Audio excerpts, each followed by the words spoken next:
¡Epa, compadre! ¡La hojilla! Estamos en la hojilla. Hojilla, ¿cómo te dice la propaganda aquella, Nicolás? Hojilla raspapalante, que duran hasta que aguante. Mario, ¿qué tal? ¿Cómo está la hojilla hoy, chicos? Anoche te estábamos viendo, Fidel no se pierde la hojilla. Rumbo al socialismo, con Chávez, todos somos sus hijos e hijas. El pueblo es el hijo de Chávez. Mensaje para la hojilla, para la continuidad de... La hojilla. Bueno, La Hojilla es el programa más visto de la televisión venezolana, sin lugar a dudas. No lo digo yo, lo dicen los números. El programa con más credibilidad que hay. Y Mario Silva es un gladiador, amado por el comandante Chávez. Mario Silva, amado por Chávez, valiente, gladiador, inteligente gladiador, él y todo su equipo. Así que honor a Mario Silva y a su programa La Hojilla, que en vida del comandante Chávez en este planeta, digamos, en vida terrenal, bueno, lo defendió con todo, pues, con todo, con los codos, con las uñas, con la verdad, con todo, siempre lo defendió. Gracias, Mario Silva, gracias, hermano. Gracias, mi amor. Prepárense.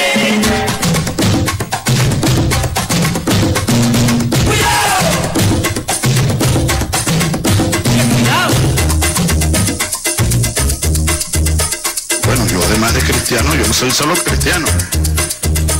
Yo soy un revolucionario y también soy marxista. Asumo el marxismo. Evolución es sentido del momento histórico. Es cambiar todo lo que debe ser cambiado. Es igualdad y libertad plena. No se trata de solo de hablarlo y proclamarlo, hay que construir el socialismo, nuestro socialismo en el siglo XXI, en Venezuela, en el marco de América Latina y en el marco de los acontecimientos mundiales.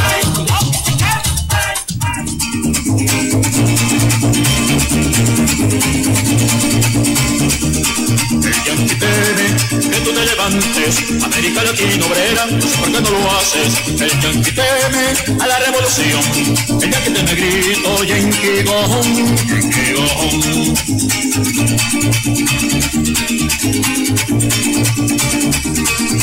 Y viene remontando el Amazonas, el grito rebelde del carioca. Buenas noches, ¿cómo están todos? Bienvenidos a La Hojilla. Bien, voy a comenzar con 3 datos que me van a llevar después a un análisis. Primer dato. Esto apareció en un centro comercial llamado Plaza Lago, en Maracaibo, estado Zulia. No lo verás en televisión. Así provoca el desabastecimiento de alimentos la oligarquía criminal fascista de Venezuela. 70 toneladas de alimentos acaparados y ocultos hasta en las paredes, en un sótano ubicado dentro de un centro comercial llamado Plaza Lago en Maracaibo. Más abajo, otro Twitter, dice, se encontraron 70 toneladas, que se dice pronto, se dice así rapidito, en alimentos de primera necesidad. Entre lo encontrado se hallaron 25 toneladas de harina, es decir, 25.000 kilos de harina, 12 toneladas de pasta, 12.000 kilos de pasta, 13 toneladas de azúcar, 13.000 kilos de azúcar, 5 toneladas de arroz, 5.000 litros de aceite y 2 toneladas de margarina. Primer dato.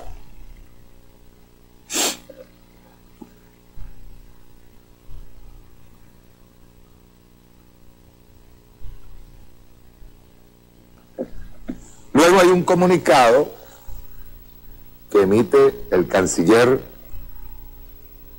Jorge Arriaza, que dice lo siguiente: Caracas, 13 de octubre de 2018.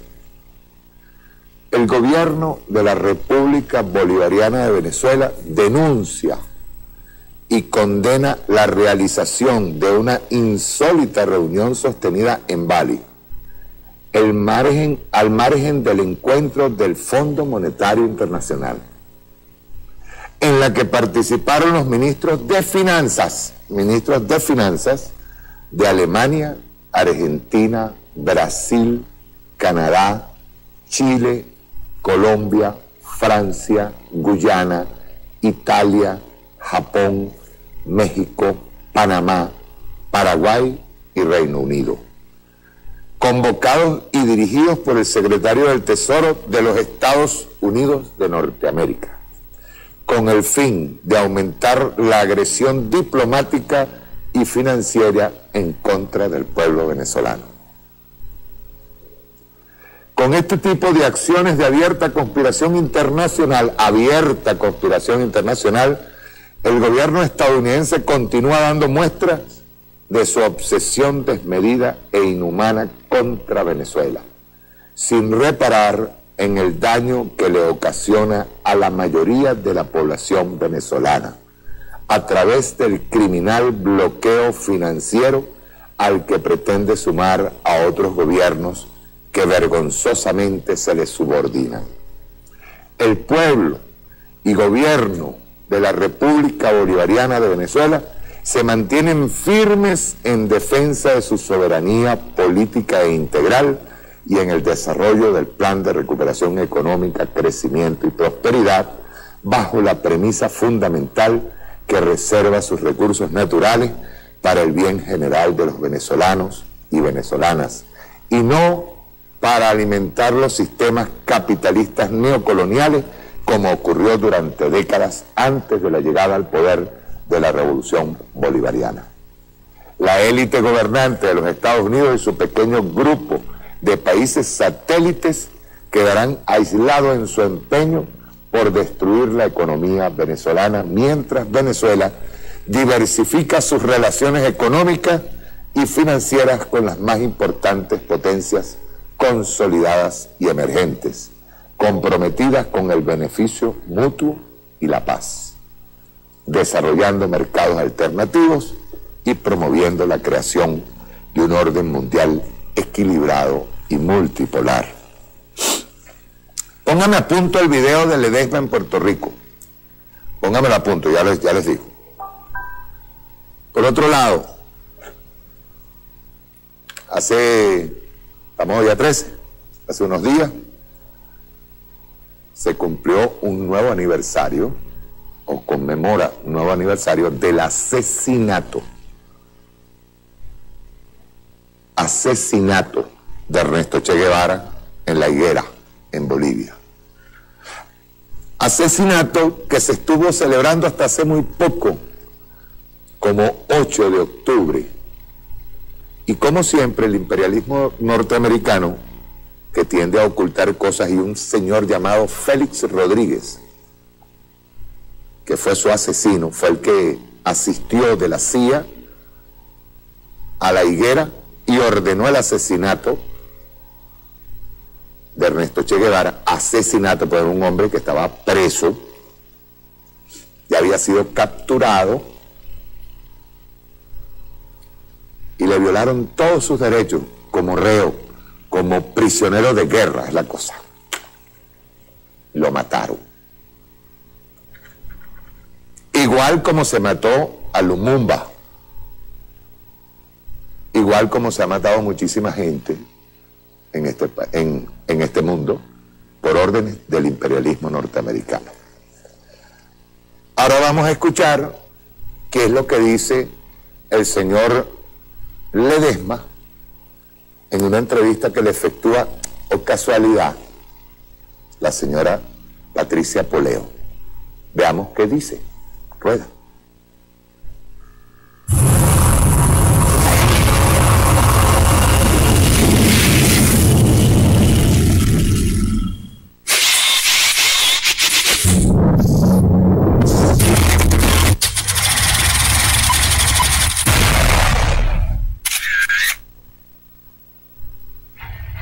Buenas noches, Patricia. Bueno, sí, en efecto, para nosotros es un paso significativo lo que estamos dando con este acuerdo, con este convenio firmado abiertamente con el gobernador de Puerto Rico, el doctor Ricardo Rosselló, en el cual se deja claramente establecido que el gobernador de Puerto Rico, el secretario de Estado de Puerto Rico, Luis Rivera Marín, creen en que está planteada una transición para que Venezuela se libere de la dictadura. Por lo tanto, comienzo a aclarar lo siguiente. Uno, no se habla de diálogo. Para nosotros el diálogo lamentablemente es un capítulo cerrado porque fue desprestigiado por el régimen de Maduro, que usó esa farsa del diálogo para ganar tiempo y seguir hundiendo en la miseria Venezuela. Dos, no se habla de elecciones, porque hablaremos de elecciones cuando primero salgamos de la tiranía. Tres, estamos hablando de que en Puerto Rico se pueda ir planificando, estableciendo una base de apoyo logístico, tomando en cuenta que Puerto Rico está a 500 millas de Venezuela, tomando en cuenta que Puerto Rico cuenta con bases aéreas, con plataformas de puertos, como por ejemplo el Puerto de las Américas, desde los cuales pueden salir los aviones en un puente aéreo hacia los aeropuertos, por ejemplo, de Barcelona para atender el oriente, el aeropuerto del estado Táchira, Santo Domingo para atender los Andes, el aeropuerto de Barquisimeto para atender el occidente, el Zulia para atender esa zona de Zulia, Trujillo, Falcón, hacia la Carlota, y que de los puertos, del puerto de aquí de Puerto Rico puedan salir hacia Puerto Cabello, Puerto de la Guaira, Aguanta, Aguilia.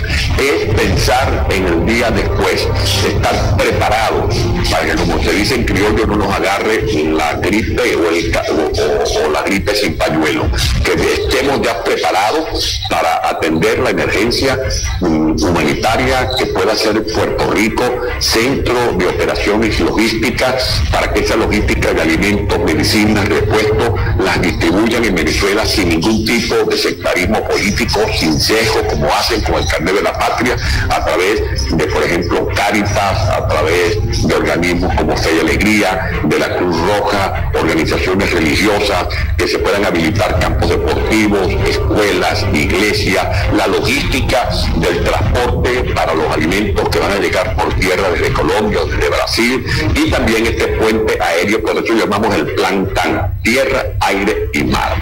Y se habla de una reunión para los próximos días, una reunión fundamentalmente técnica, para hablar de los detalles técnicos, que vengan en esta reunión, sobre todo líderes o dirigentes que estén resfriados con el tema de la transición. Aquí no estamos hablando de partidos que creen en salidas electorales, ni tampoco de partidos que creen en diálogos, ni partidos que creen que esto debe ser para fechas posteriores. Nosotros estamos hablando de un régimen fallido que tiene que dar paso lo más pronto posible a un gobierno de transición. Quiero que la gente sepa que todo esto que estamos haciendo es gracias al apoyo de venezolanos en Puerto Rico, venezolanos perseguidos, venezolanos que están resfriados con nuestra lucha, gracias al apoyo del gobierno de Puerto Rico, que ha sido hospitalario con nuestra presencia, así como hicieron posible la Fundación Oslo Freedom Forum, mi participación en el Foro de Nueva York, la gira que hicimos a Canadá, todos luchando con un solo objetivo, que es salir de la dictadura. Aquí no están planteados proyectos personales ni candidaturas, porque hay que hacer un exorcismo para liberarnos de esos pensamientos. Aquí lo urgente es salir primero de la dictadura, y una vez que salgamos de la dictadura se pueda promover un gobierno unitario, un gobierno de amplitud, un gobierno de transición que responda por Venezuela, colocando por encima, como lo quiero decir, todos los intereses de este pueblo martirizado, que debe ver la luz de la esperanza en el menor tiempo posible. Yo creo que hay razones para ser optimista. Lo que se ha logrado en estos últimos días no es poca cosa. En primer lugar, en la agenda de la ONU estuvo el nombre de Venezuela. Y ya no somos nosotros los que vamos a echar el cuento de la tragedia de Venezuela, sino que se ha logrado que sean los propios presidentes del mundo los que le narren a la comunidad internacional con detalle la tragedia venezolana. En segundo lugar, las sanciones que se han venido dictando y que van a seguir, que van a continuar y que les estamos pidiendo.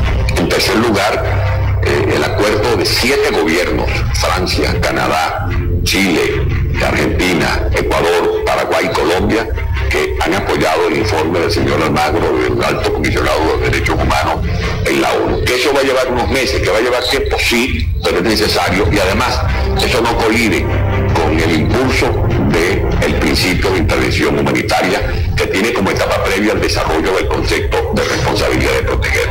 Que hablamos de injerencia, que hablamos de intervención, que hablamos de responsabilidad de proteger, porque esos son los términos que están en la literatura, son los términos que están en las normas. Nosotros no podemos querer inventar la rueda cuando tenemos que someternos precisamente a esa legislación, pero desde luego que cuando se habla de intervención humanitaria y de desarrollo del concepto de responsabilidad de proteger, en ese diseño está implícito la participación de fuerzas especializadas que hagan posible que se pueda ejecutar en la práctica ese principio de injerencia humanitaria. Así que esto además, debo decir, es el esfuerzo de todos ustedes.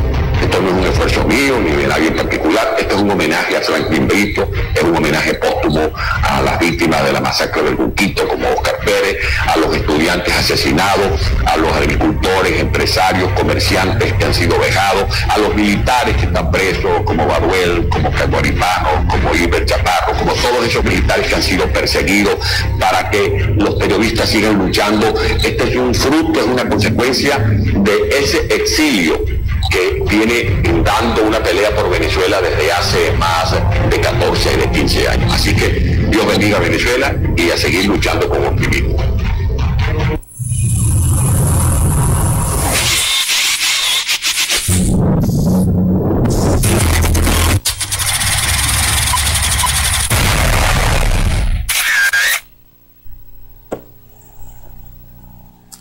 Sería bueno que las clases medias de este país y todo el pueblo en general se meta un momentico en internet y averigüe qué significa la responsabilidad de proteger.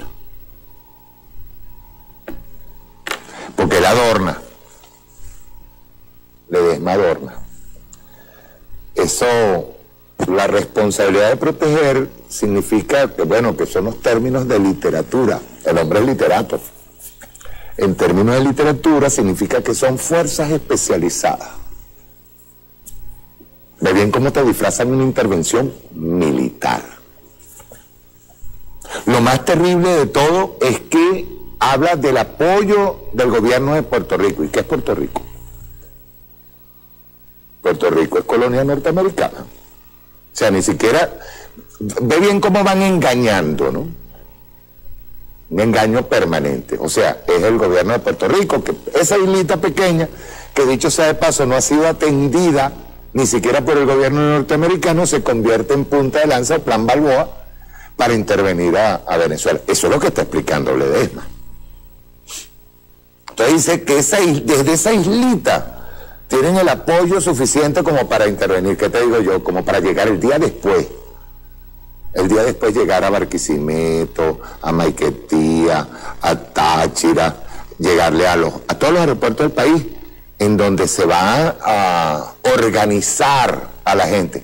Una forma muy literaria de decir los campos de concentración. Recordemos Panamá con el Chorrillo.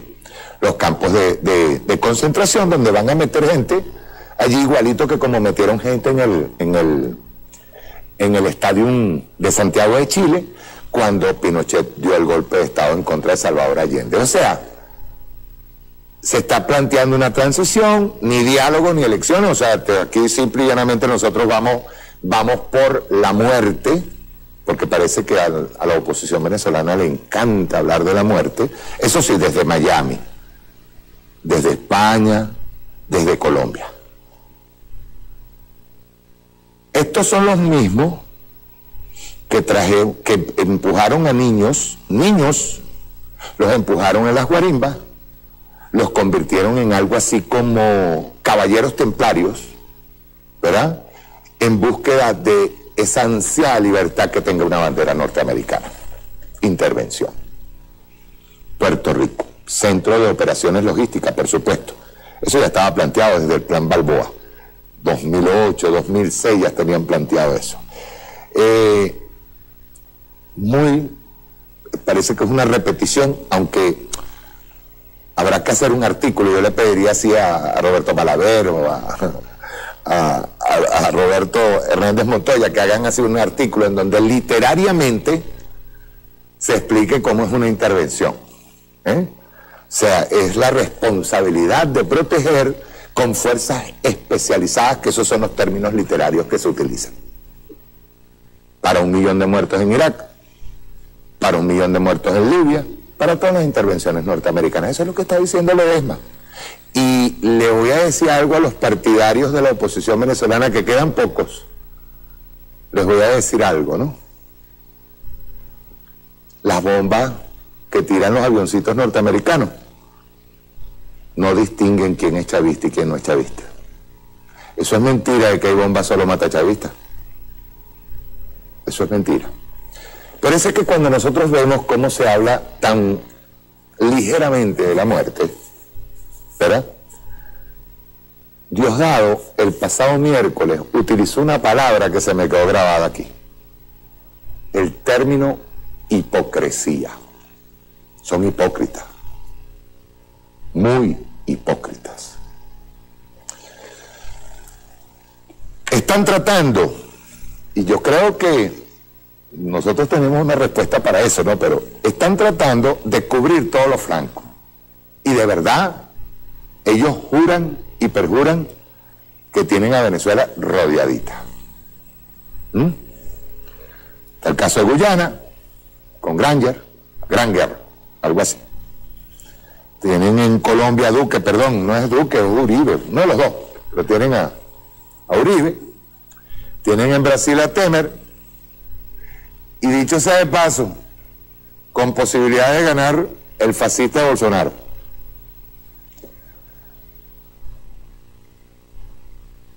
Nos trasladaron el tema de la OEA para la Corte Penal Internacional.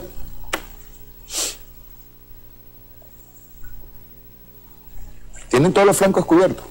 Y si nada de eso funciona, los flancos cubiertos, es decir, de esta reunión que acaban de tener en Bali los varios gobiernos, ministros de finanzas decidiendo por las finanzas de Venezuela. ¿Qué cosa más terrible, ¿no? O sea, ellos van y hacen una reunión con el jefe del Departamento del Tesoro en Bali para decidir cuál va a ser la economía futura de Venezuela en el momento después de una intervención, porque es una intervención, ¿no? O en su efecto, de cómo hacer para presionar más, ¿verdad? Para hacer pasar más necesidades al pueblo venezolano, quitarle alimentos, no puede entrar alimentos, no puede entrar medicina, pero contradictoriamente ellos tienen la solución para la crisis humanitaria. Y dicen que la única forma de plantearse una solución para la crisis humanitaria que ellos están planteando es simple, es invadir, crear campos de concentración y tirar bombas que no van a identificar ni a opositores, ni a chavistas, van a matar a medio mundo. Es así. Ahora, ustedes saben que hay dos dichos bien buenos que hay que recordarles a la oposición, sobre todo a la pila de enfermos caballeros templarios que andan por ahí todavía soñando con que eso pueda pasar en Venezuela. Hay dos frases que les voy a recordar hoy. Del dicho al hecho hay mucho trecho. Yo sé por qué se los digo, yo no voy a estar planteando aquí cosas que nosotros entendemos. Primero es patria, compadre. Del dicho al hecho hay mucho trecho. Y hay otra, al señor Ledesma, pues, que está disfrutando las mieles del asilo que le dio el gobierno español, o a Julio Borges, al que acaban de declarar refugiado, está involucrado en un magnicidio, frustrado, y le dio el gobierno de Uribe o de Duque, no sé, le acaban de dar, lo clasificaron como refugiado. Ellos están allá disfrutando, mientras los pendejos están aquí, los de ellos, a los que ellos mandan. Pues dicho sea de paso, se ha ido creando una especie de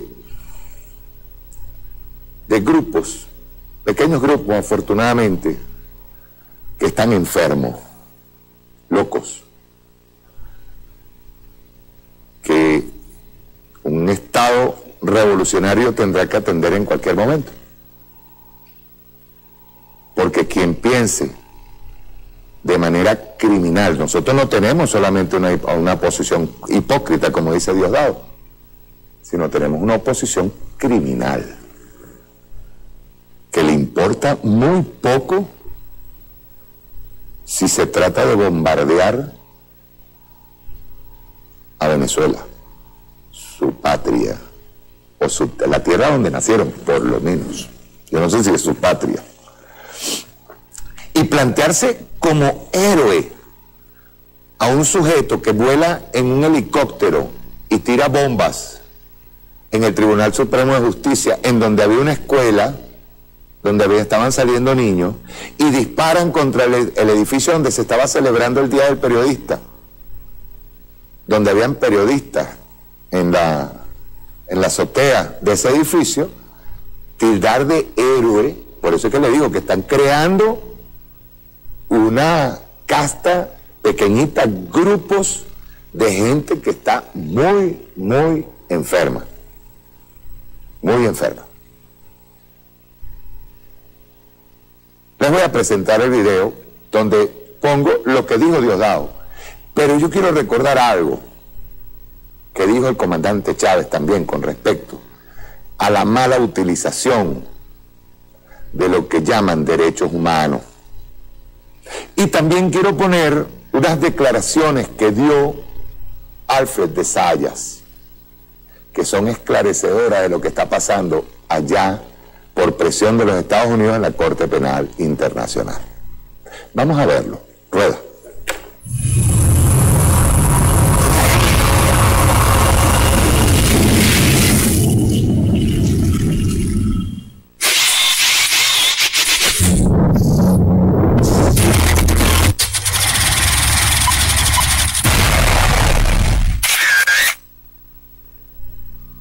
Los derechos humanos, o sea, la expresión, el concepto de derechos humanos, lo han tomado las élites mundiales, el imperio norteamericano durante mucho tiempo, bueno, para atropellar los derechos humanos, los derechos de pueblos enteros. En primer lugar eso, cómo eso se ha politizado, pues, y lo utilizan sobre todo contra aquellos gobiernos que, como el venezolano, junto a su pueblo conducen una revolución. ¿Cuánto cinismo hay en esto? ¿Cuánta hipocresía hay en esto? Eso en primer lugar hay que decirlo.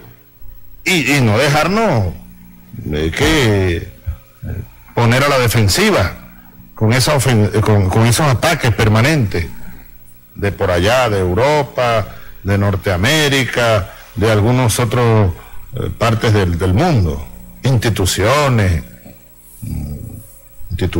organizaciones que se llaman a sí mismas o pretenden o hacen creer que luchan por los derechos humanos. No son todas, pero por supuesto, pero hay una gran mayoría en el mundo que no son sino brazos del imperialismo y brazos de las élites. Derechos humanos. Bueno, eso es parte esencial del proyecto socialista. La humanidad, pues. Hablando de la tesis de Marx, de cumpleaños hoy, hablando de ese artículo de Einstein, de por qué socialismo. El espíritu humano, mucho más allá del concepto tan manipulado, tan manoseado de derechos humanos, que para nosotros son sagrados, pero mucho más allá de eso está lo sagrado. Decía Cristo, alfa y omega, el humano, lo humano. Entonces a mí que no me vengan a chantajear o a tratar de chantajear o manipular con ese manoseado recurso imperialista y de las élites. 9 de octubre de 1967, hace 51 años, fue asesinado, lo capturaron el 8 y fue asesinado en la localidad de Higuera, Bolivia, el revolucionario Ernesto Che Guevara. Su ejecución se efectuó en la madrugada por órdenes de autoridades bolivianas y agentes de la CIA. Fue fusilado y su cuerpo fue exhibido a periodistas, pobladores y militares. Así actuaban. Esa receta la aplicaron aquí en Venezuela. El comandante Chávez cuenta en uno de sus escritos que tiene por ahí, él era subteniente, año 75, estaba en Cumaná y llegó una patrulla de soldados que andaban en operaciones, y uno de los soldados llevaba un saco, y en el saco llevaba manos de hombres y mujeres. Manos de hombres y mujeres. Son recetas aplicadas por la CIA para asesinar y justificar. Aquí está las huellas dactilares, este murió, lo matamos nosotros. Así acabaron con buena parte de la juventud nuestra. Con la juventud comunista la atacaron de 1000 maneras. ¿Cuántos cuadros asesinaron ellos aquí en Venezuela? Ellos sí asesinaban gente. Ellos lanzaban la gente desde helicóptero, los mataban a golpes. A nosotros no nos van a acusar de eso. No. A nosotros no nos van a acusar de eso. Lamentamos profundamente cualquier muerte, pero es muy raro que un gobierno se autoflagele de esa manera, como por ponerse la facilita. Ya nosotros hemos aprendido esa lección. Tristemente, y da mucha tristeza, que la oposición siga haciendo política con la muerte y no respeten ni siquiera la decisión de una persona de quitarse su propia vida. No la respetan. Pues ellos son los ganadores, son los que quedaron vivos, son los ganadores. Primero porque evitan que alguien diga cosas que tenía que decir, se evita que alguien diga cosas que tenía que decir, y segundo porque se arma el escándalo contra Venezuela. Se arma el escándalo. Nosotros respetamos profundamente los derechos humanos, las investigaciones que se hagan. Hoy salió nuestro fiscal general hablando que no hay en ninguna de las muestras médicas, forenses, señales de golpes, de lesiones distintas a las que una persona sufre de haber caído de una altura de 10 pisos. Lo dijo. ¿Que ellos van a decir lo contrario? Ahí está nuestra conciencia. ¿Que ellos piden investigar? Hipócritas. ¿Por qué no pidieron investigar el asesinato de Figuera? Que lo quemaron vivo y lo vio el mundo entero. Y la conferencia episcopal. ¿Por qué no pidieron que se investigara eso? Quedaron calladitos, hipócritas, el gobierno norteamericano. ¿Por qué no piden que se investigue el magnicidio contra el hermano presidente Nicolás Maduro? Porque los muertos de nosotros no valen. Hipócritas son. Hipócritas. Nos duele profundamente la muerte de cualquier venezolano y condenamos la violencia. Pero ellos, a la oposición, están acostumbrados a hacer política con la muerte y siempre les va mal. Siempre les va mal.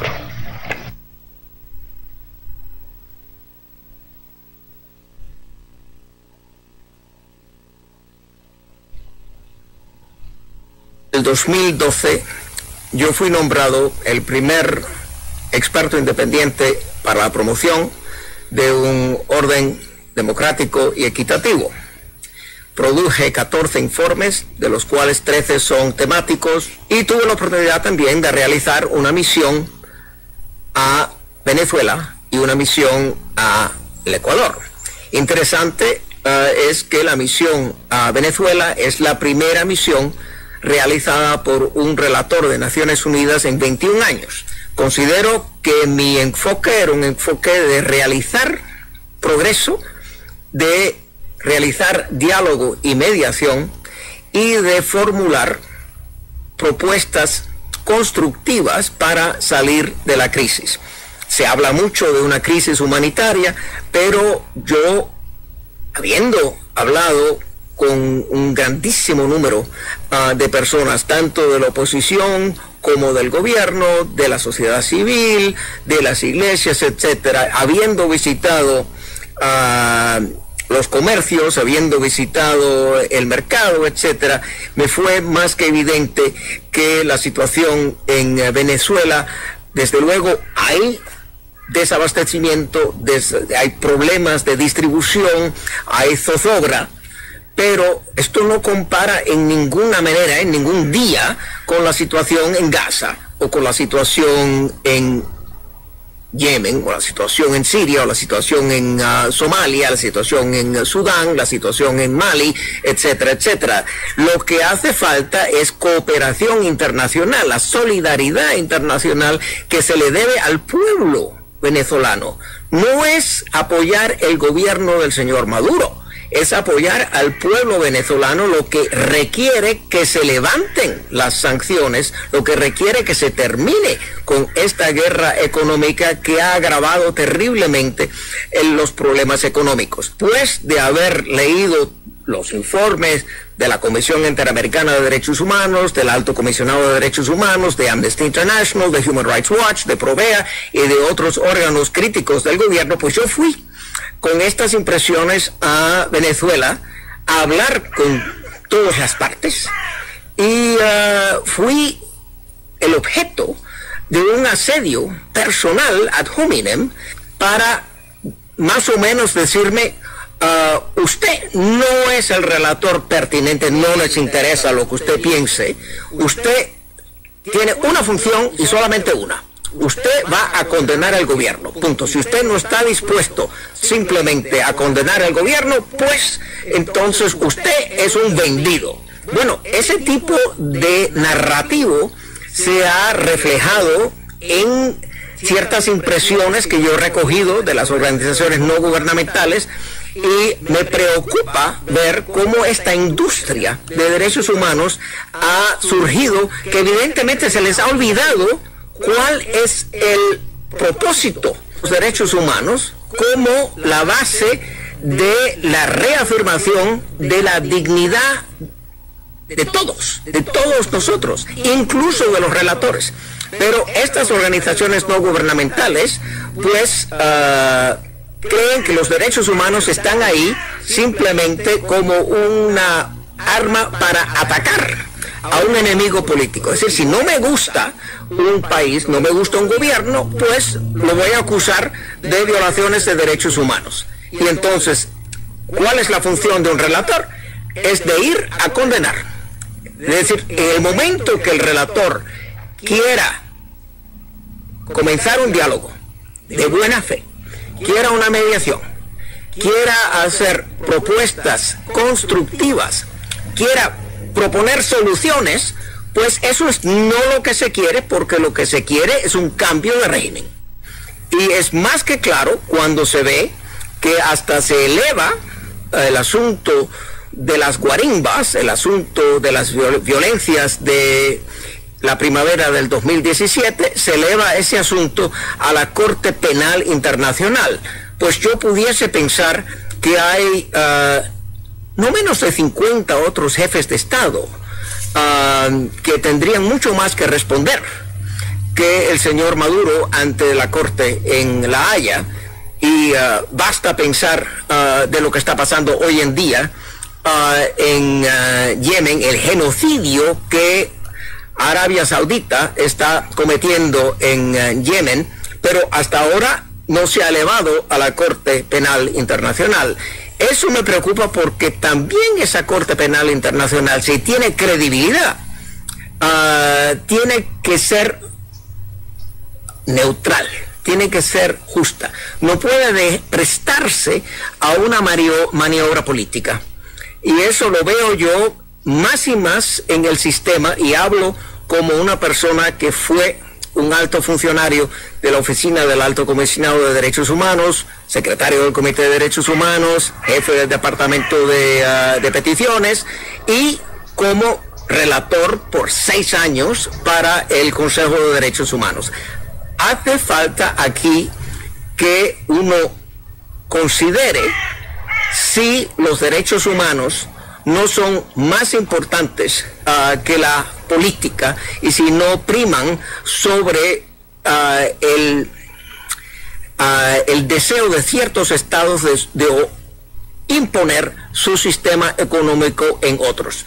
En el año 1970, cuando en Chile el pueblo chileno elige a Salvador Allende como su presidente, Y 3 años de guerra económica, 3 años de sanciones no lograron derrocar al señor Allende, por lo tanto vino el señor Pinochet y llevó a cabo un golpe de Estado. Golpe de Estado semejante al que se llevó a cabo en el 2002 contra Hugo Chávez y el atentado ahora de asesinar al señor Maduro el 4 de agosto del 2018. Esto es muy preocupante, no solo por lo que ha pasado, sino por el silencio de los medios. El silencio de los medios, la complicidad de los medios y el hecho que hay una serie de periodistas que hasta dicen que hágale, que esto, pues, si no funcionó esta vez, pues vamos a tratarlo de nuevo. Eso es, digamos, es incitación al crimen. Y eso está prohibido en el derecho internacional. Aquí vemos una situación de un asedio increíble que también salpica a muchos otros. Es decir, los derechos humanos usan el pretexto de los derechos humanos para derrocar al señor Maduro, sin darse cuenta que ese uso de los derechos humanos como un arma implica la destrucción de la dignidad humana, implica la destrucción del mismo concepto de los derechos humanos. Yo no soy socialista, yo no favorezco el sistema, ya sea el sistema ruso o el sistema venezolano, pero sí respeto el derecho a decidir del pueblo, sí respeto la democracia.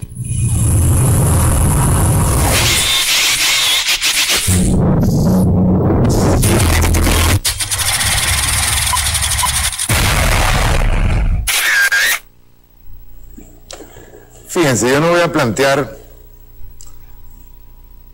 las investigaciones que deberían hacer sobre el Estado colombiano. Nada más con la Macarena y que Uribe siga libre, ya es mucho decir. En el caso de México, ni hablar. Ahora, yo quiero recordar varias cosas que han pasado aquí en Venezuela y jamás hubo ninguna ONG que está siendo financiada por la USAID, siendo financiada por el gobierno norteamericano, nunca hablaron de eso. Por ejemplo, el Caracazo se dio aquí, más de 4.000 muertos. ¿Se hizo alguna investigación en contra de Carlos Andrés Pérez? Carlos Andrés Pérez lo juzgaron por unos reales que se cogió, más nada. Y se murió libre. Empecemos por ahí. Segundo, nosotros mismos hemos tenido fallas. La señora Luisa Ortega Díaz, que está en Colombia, que parece que también están a punto de darle el estatus de refugiada, refugiado político, me imagino. La señora Luisa Ortega Díaz nunca terminó de hacer las investigaciones pertinentes con respecto a los más de 2.000 desaparecidos en Venezuela. No lo hizo. No solamente lo del Caracazo, no. Los desaparecidos en el gobierno de Betancourt, en el gobierno de Leoni, en el gobierno de Caldera, en el gobierno de Carlos Andrés Pérez, en el gobierno de Luis Herrera, en el gobierno de Lucinchi, en el gobierno de Carlos Andrés Pérez. Nunca hubo una investigación. La misma Luisa Ortega Díaz, quien fue fiscal general en tiempos de revolución, fue fiscal general, y ella es la acusadora en este momento con respecto a derechos humanos en contra de Venezuela. Por ejemplo, yo venía en el carro ahorita y venía recordando que esa era la vida del general al que le decían el Cuervo. ¿Y por qué la fiscal nunca aceleró una investigación sobre el general El Cuervo, quien en los sótanos de la Plaza Altamira, ¿verdad?, en donde se le puso trazas de cocaína al agua que le daban a los muchachos que estaban allí durante cuando se cocinaron ahí en Plaza Altamira, el Cuervo ordena la muerte de 2 sargentos, si no me equivoco, y se le salva una mujer, una niña, porque la niña se hizo la muerta, y eran de ellos, porque sabían lo que estaba ocurriendo dentro de Plaza Altamira. ¿Quién ha investigado eso? Y eso le corresponde a gente de la oposición. El caso del quemado Figuera, que en paz descanse, no es el único. Hubo varios quemados. Incitación al odio, incitación al crimen por parte de la oposición. Estos héroes momentáneos que ellos explotan, los explotan de una manera macabra. Nosotros hemos dicho todo el tiempo que respetamos a los muertos, que no nos metemos en ese tipo de discusiones. Pero la oposición venezolana ha utilizado la muerte para tratar de derrocar el gobierno. La muerte del muchachito que se mató con un artilugio de esos de la guarimba. Ese muchachito lo tuvieron como héroe y ya se les olvidó dónde está la mamá de ese muchacho, que también la utilizaron. Del que murió en Plaza Altamira, a quien sospechosamente 2 de los que lo estaban ayudando le dispararon, le dieron también con un, creo que fue con una cuestión de martillo, un morterito. La oposición venezolana estaba involucrada en yo no sé cuántos crímenes, y esos crímenes están sin resolver. La incitación al odio por parte del señor Leopoldo López, que culminó en ¿qué? En muertos, destrucción. El mismo Ledesma, que hoy nos dice desde Puerto Rico que tienen el apoyo del gobierno de Puerto Rico, no es el gobierno norteamericano. Ledesma, dilo con todas sus palabras, con todas sus letras, del gobierno norteamericano. Él participa antes de que llegara al poder el gobierno revolucionario. Hay una muchacha que muere después de haber declarado en televisión, y él la mató. Él ordenó la muerte de esos muchachos. Todos los muertos que ocurrieron en la Cuarta República. La contratación de un criminal muy famoso que terminó, la señora Moscoso, una presidente, terminó soltando para que se fugara a Estados Unidos. Estados Unidos lo protegió, que es Posada Carriles, alias comisario Basilio.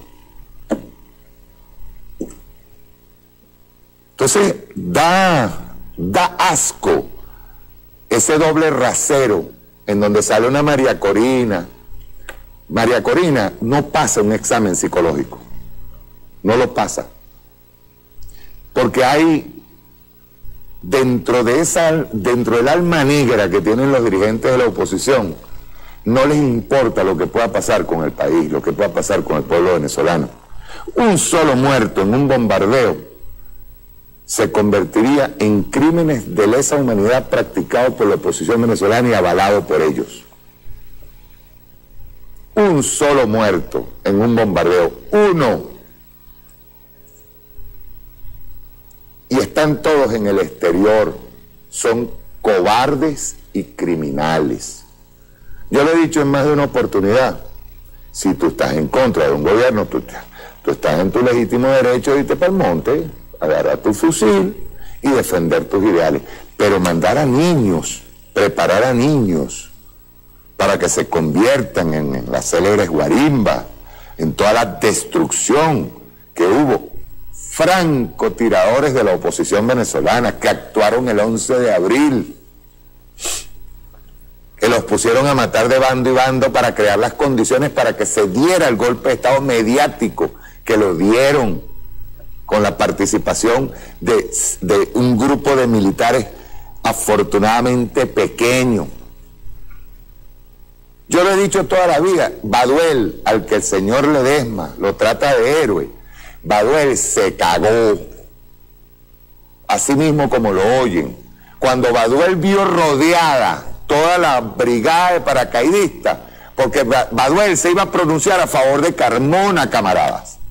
¿O es que vamos a seguir pensando lo contrario? Yo tengo las entrevistas a Baduel, siempre hablaba de manera institucional, y Baduel se iba a sacar la máscara, Baduel iba a pronunciarse a favor de Carmona.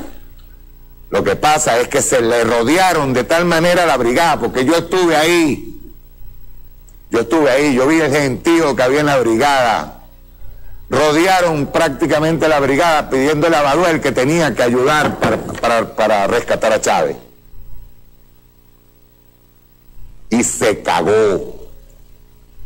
Así mismo. Se cagó. Tuvo que entregarse, tuvo que agarrar y decir, bueno, será más tarde. Y luego fue llorando. Yo recuerdo cuando lo subieron a general en jefe y le lloró en el hombro a Chávez mientras le estaba metiendo una puñalada hace años. ¿Por qué Baduel no aparece en la reunión que hubo de comandantes en el Samán de Güere? ¿Por qué no aparece Baduel en la insurrección militar del 4 de febrero? ¿O es que nos vamos a seguir cayendo a coba? Lo que pasa es que la historia ahorita no puede ser contada, lo que uno lanza son hipótesis. Pero Baduel, cuando vio rodeado todo la brigada de paracaidistas en el estado de Aragua, se cagó. Vio pueblo. Igual como le va a pasar a cualquier traidor en el momento en que traten de tumbar a la revolución bolivariana. Porque va a salir el pueblo a las calles. Va a salir en defensa de la revolución bolivariana. ¿Qué trato hay que darle al dueño del local al que acaban de agarrarle más de 70 toneladas de alimentos? Si eso es un acto criminal. ¿Qué trato hay que darle? Hay que agarrar y verlo, no, vamos a proceder, porque no. Eso es un acto criminal. Y la constituyente tiene que legislar, tiene que en algún momento legislar en cuanto a las penas que debe tener una persona que trafique con alimentos, que esconda alimentos, que trafique con el hambre del pueblo y sobre todo en busca de derrocar una revolución o en busca de derrocar al gobierno. Eso es traición a la patria, traición al pueblo, eso es un acto criminal. Igual con las medicinas, igual cuando atacan el sector eléctrico. ¿O es que vamos a seguir en esto?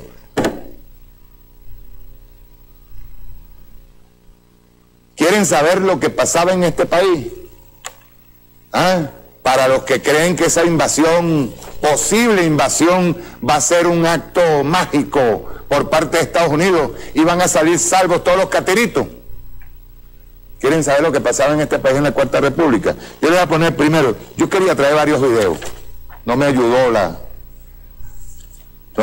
el editor o el programa editor que tengo, pero yo quiero primero, porque esto hay que recordárselo a la gente.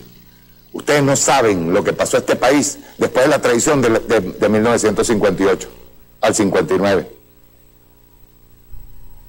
Cuando sacaron a Pérez Jiménez, quiénes eran los que estaban, y era igualito que lo que está pasando ahorita, igualito, idéntico. Están ellos afuera diciendo que son los héroes, como decía Betancur allá con un perrito en los brazos y el maletincito se lo llevaba Carlos Andrés Pérez en Costa Rica.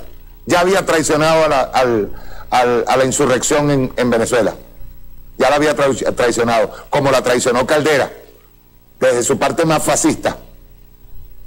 Y como la traicionó Jovito Villalba también en el pacto de Punto Fijo. Pero en el año 58 aquí hubo una reunión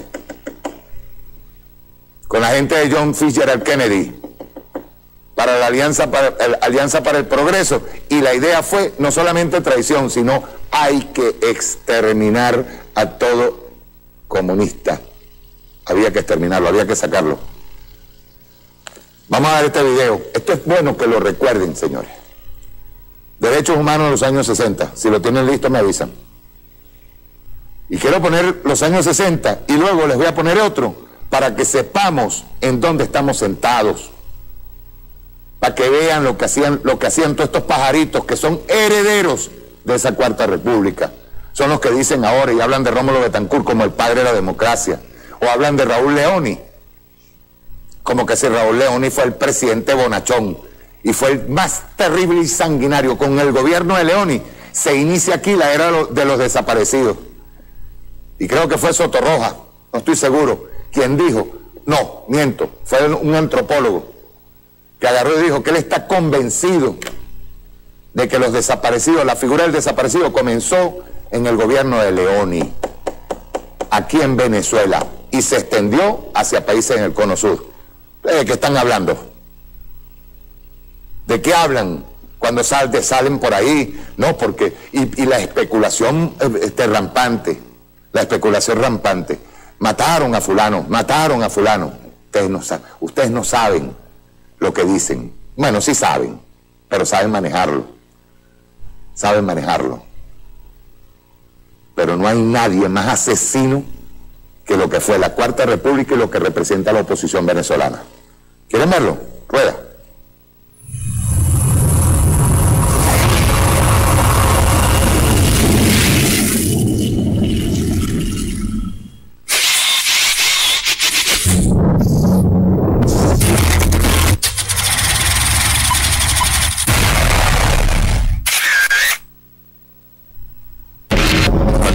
Desaparición de personas por motivos políticos suele pensarse en países como Argentina, Chile y Guatemala. Sorprende saber que en Venezuela, durante los años 60 y bajo un régimen supuestamente democrático, más de 1000 personas fueron detenidas y desaparecidas. El fenómeno de los desaparecidos, yo tengo la precisión que ciertamente comienza en Venezuela y que de aquí se exporta, de aquí nace y se exporta, ahora queda mostrado por las cartas secretas del imperio.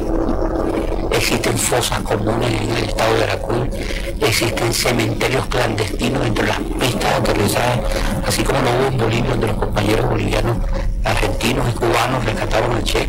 También en las pistas aterrizadas del Teatro de Operaciones del Tocuyo, por ejemplo, tenemos información de gente de la época, testigos de la época, que hay un cementerio clandestino. Las montañas venezolanas están heridas por el asesinato de sus mejores hijos, de una generación que lo entregó todo por transformar la estructura social de este país. La historia venezolana entra en una nueva fase. El pueblo venezolano, con decisión y coraje, escogió libremente su camino. Bajo el signo de la convivencia, el entendimiento y la voluntad de servicio, comienza a escribirse la historia de la nueva Venezuela. Una historia que torcería su rumbo cuando los principales líderes conservadores regresaron a Venezuela con un pacto suscrito en Nueva York, que se conocería más tarde como el Pacto de Punto Fijo, una alianza para evitar que algún cambio profundo ocurriera en el país. Rómulo Betancourt llegaría a la presidencia con un cúmulo de promesas que no llegaría a cumplir. La democracia puntofijista no sería más que un disfraz y la Constitución letra muerta. El gobierno de Washington alejaba el peligro socialista de Venezuela y garantizaba un seguro suministro petrolero, teniendo en Betancourt un firme aliado para implementar las políticas de hegemonía que tenían trazadas a través de un plan conocido como Alianza para el Progreso. Bajo una fachada de cooperación económica se encubría la implementación de operaciones secretas para mantener a raya las manifestaciones contra el gobierno de Betancourt.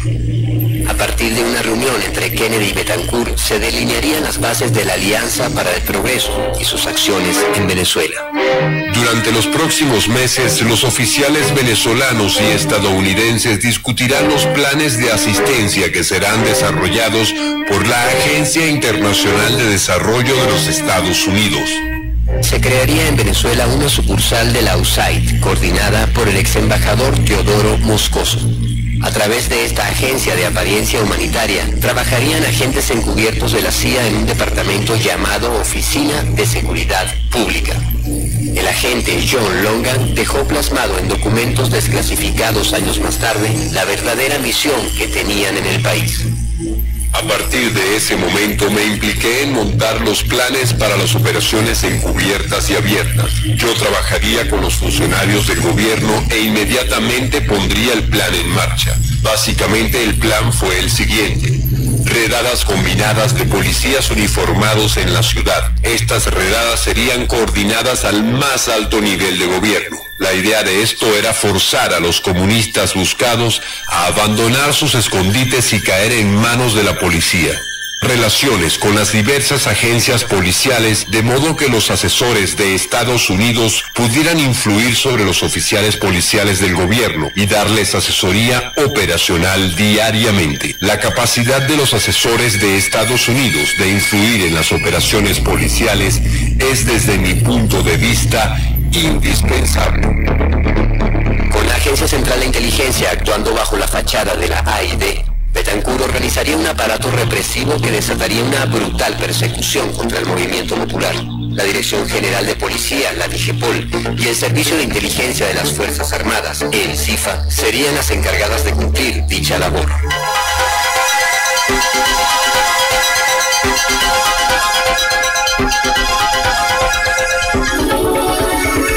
Una solicitud de ilegalización de los partidos Movimiento de Izquierda Revolucionaria y Comunista Venezolano, en vista de su actitud insurreccional contra el orden democrático. Los intentos de guerrillas muestran otra faceta de la desviación de los extremistas empeñados en aplicar a los problemas venezolanos soluciones importadas de otros países. Pero las soluciones importadas fueron las que Betancur aplicó contra la insurgencia, implantando en el país la mayor misión militar estadounidense de toda América Latina. 1.100 oficiales venezolanos recibieron instrucción en la Escuela de las Américas y el propio director de seguridad, Carlos Andrés Pérez, entraría a ser parte de la nómina de la Agencia Central de Inteligencia. El gobierno de Rómulo Betancur se caracterizó por una represión generalizada expresada en masacres y ejecuciones extrajudiciales. El mecanismo de la desaparición forzada tuvo durante este periodo 6 casos conocidos, todos ellos militantes revolucionarios apresados por el gobierno, quien negaría su captura.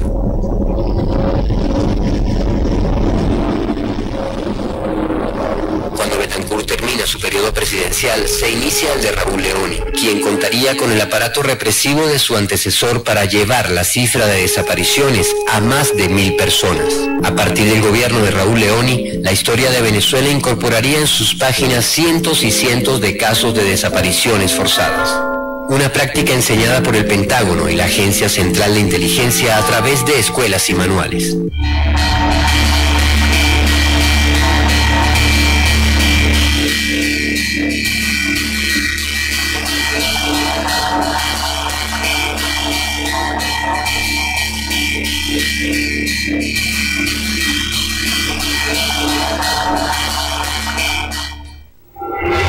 Bajo la fachada democrática, las páginas de la historia de Venezuela se llenaron de cientos y cientos de venezolanos víctimas de la desaparición forzada.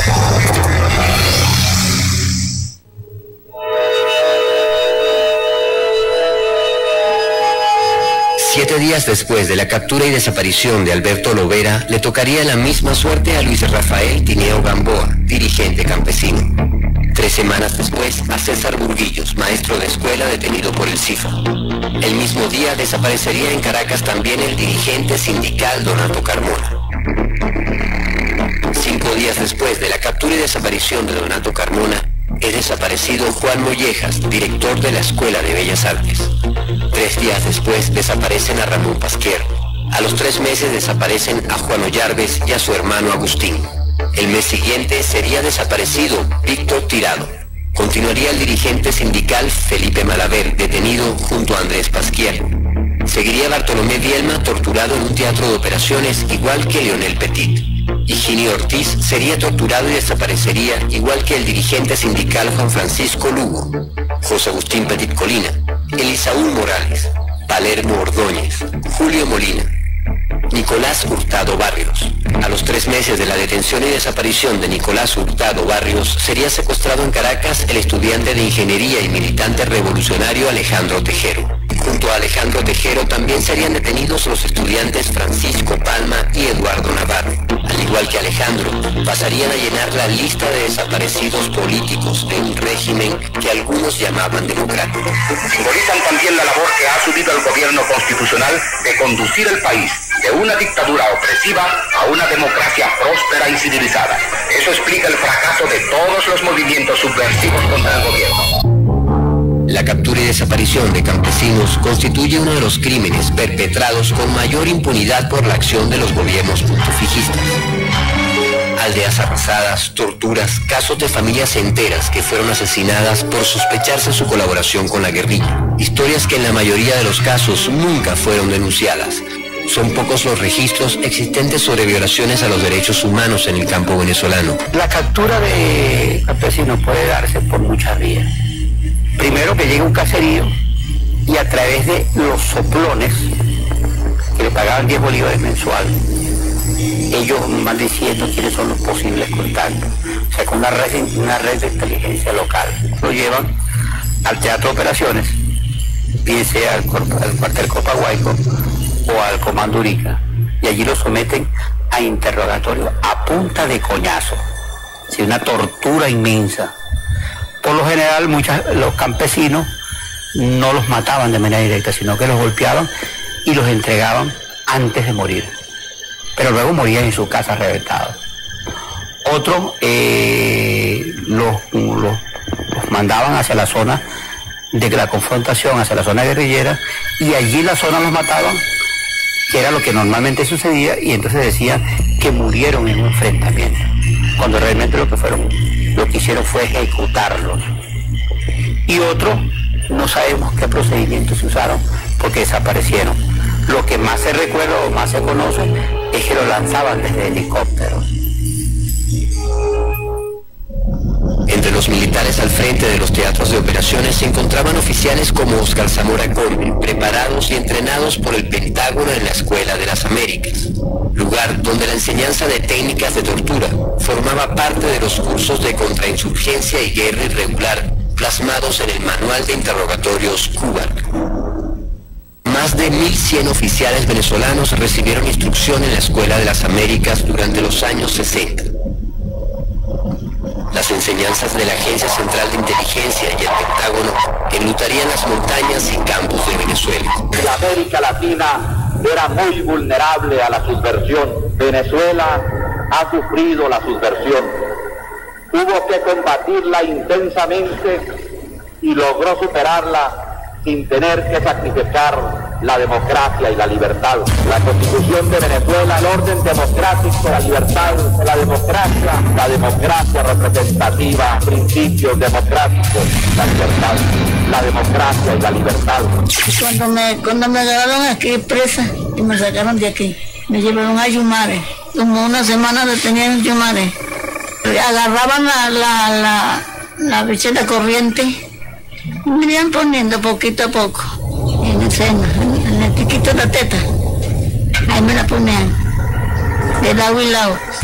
Yo diría que el peor de las cosas que yo he visto fue un señor que colgaba de un helicóptero y le cortaron el cabello. ¿Quién era ese señor? No le puedo decir quién era, pero mire, eso es tenebroso, ¿sabes? La Constitución de Venezuela, en su preámbulo, nos manda a sustentar el orden democrático como único e irrenunciable medio de asegurar los derechos y la dignidad de los ciudadanos. El ciudadano que hoy inicia el mandato constitucional, que se prolongará por 5 años, es el presidente de nuestra etapa democrática. La falsa democracia que vivió Venezuela durante los 40 años del régimen puntofijista sumó más de 1.000 casos de ciudadanos desaparecidos por razones políticas, dejando una deuda con la justicia y los derechos humanos que aún no se ha saldado. Se trataba de crear un sistema de contención al comunismo.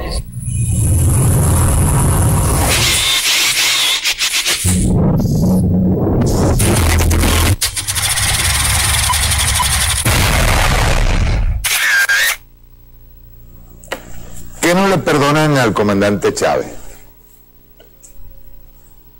Primero, que por primera vez en este país, por primera vez, surgió la verdad. La verdad salió a la luz. Con el comandante Chávez se comenzó a entender qué había pasado. Porque saben, hay una canción de Rubén Blades que se llama Desaparecido. Y hay una parte de la canción donde habla de los golpes que están, o los golpes o las que están sonando en el apartamento de al lado, y la gente ni se enteraba que estaba pasando allí. Eran los allanamientos, cuando llegaban en las madrugadas, allanaban una casa, se llevaban a 4 o 5 personas. Solo vi yo, eso no me lo contó nadie. Como te llegaban en la madrugada y la gente por al lado lo que hacía era medio asomarse en la ventana y se olvidaba. De eso no se podía hablar. Eso es lo que hacían los abuelitos y padres de los que están ahorita. Los que fueron aprendices, los que fueron los maestros de los aprendices de ahora, estos pichones de torturadores que están en la oposición venezolana. Eso lo hacían ellos. Pero hay una cosa más terrible, que es el no tener, o sea, yo creo que sí lo tienen, pero no hay realmente noción de lo que puede pasar en un gobierno de ultraderecha, un gobierno de derecha, de los mecanismos tenebrosos que se mueven para poder mantenerse en el poder. Eso no lo saben ustedes. Yo veo gente que todavía se asombra cuando ve este tipo de documentales. Compañeros, amigos, camaradas, oye, qué bueno está ese documental.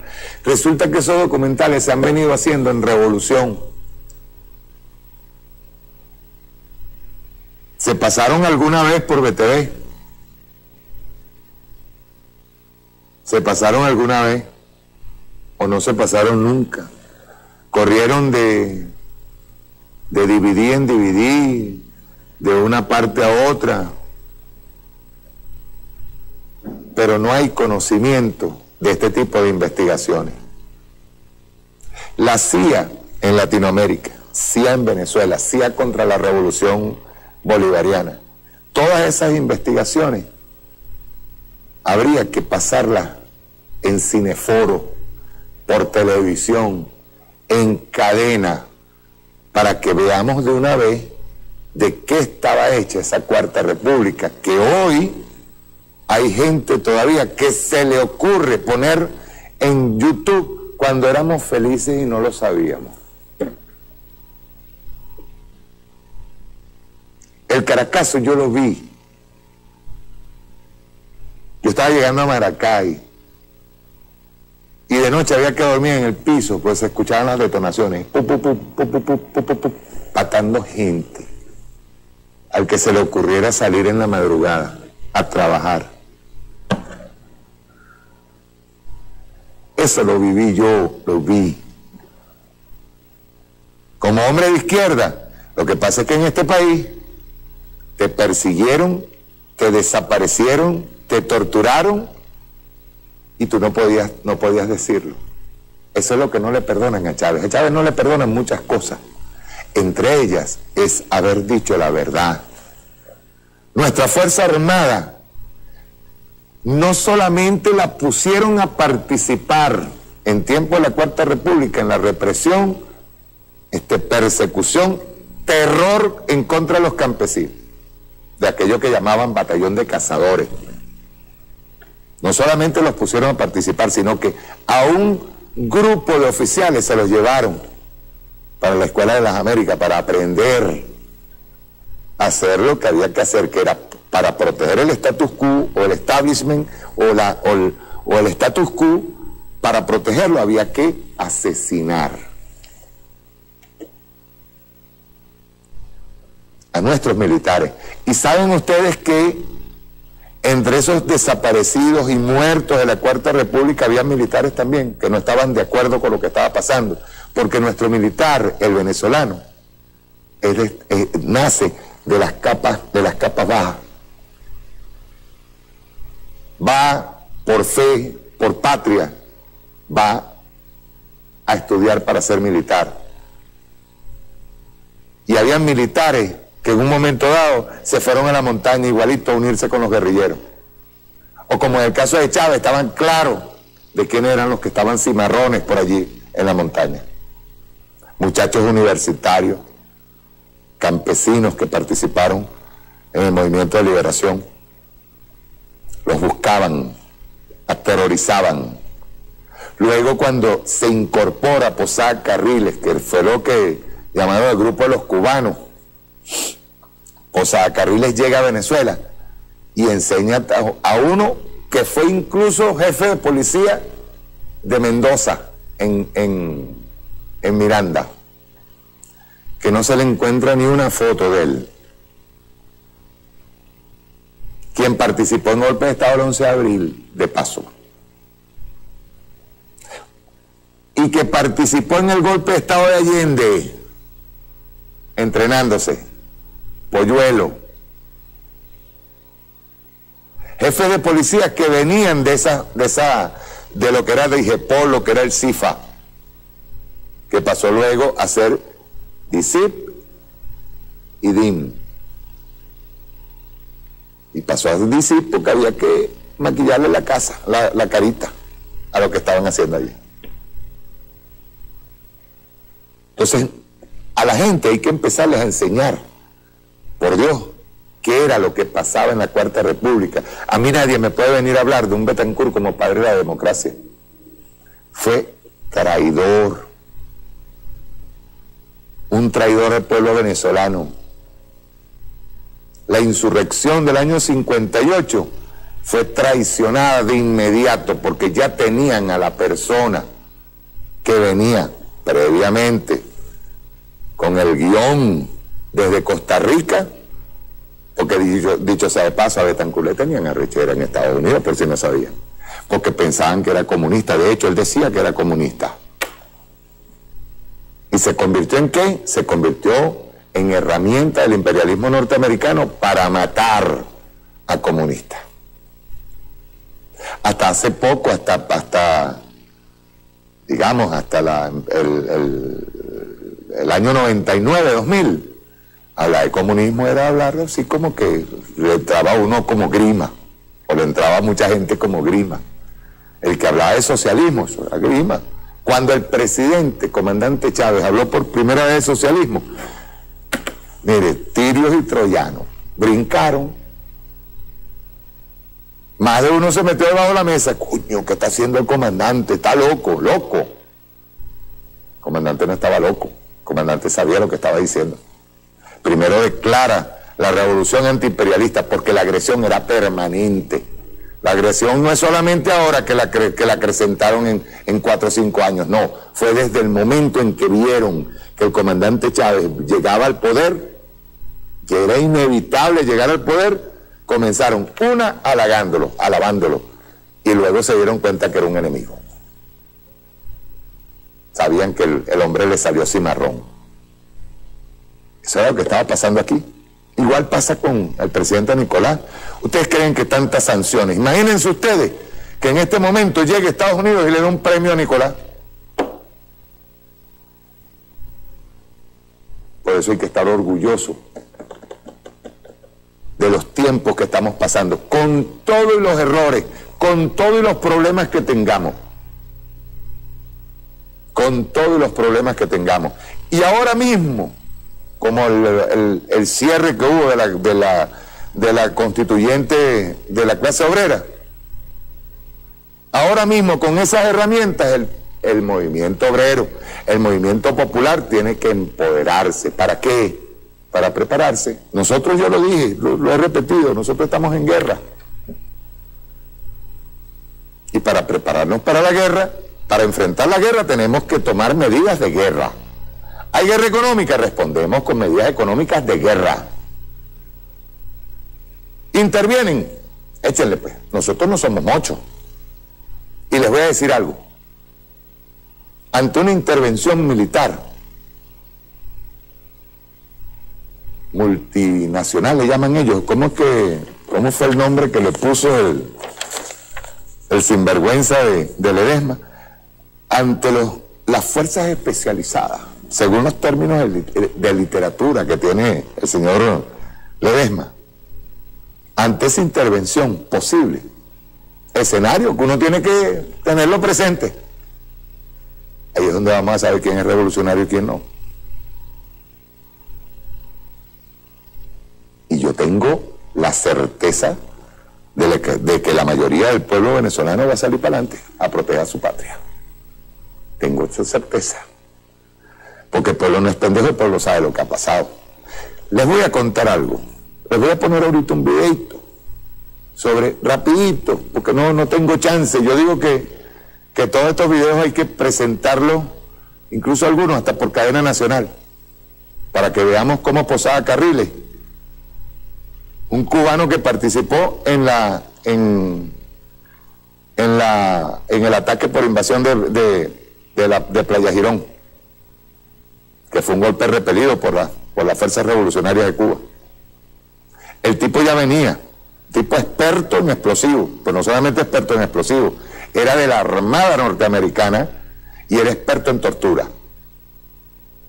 Vamos a ver esta partecita rapidito, de lo que había de los 60 para adelante, que no he contado todo. No he hablado de Yumare, no he hablado de Cantabra, no he hablado de Cararabo, que por cierto eran investigaciones que la señora Luisa Ortega Díaz tenía que presentar para buscar los responsables, entre ellos López Cisco, quien se fue para Costa Rica también. Y algunos discípulos que el día 11 de abril se pronunciaron en contra del gobierno. Ahí está el video. Yo no estoy diciendo nada nuevo. Vamos a ver qué pasó con Posada Carriles, en los tiempos de Posada Carriles. ¿Qué vea?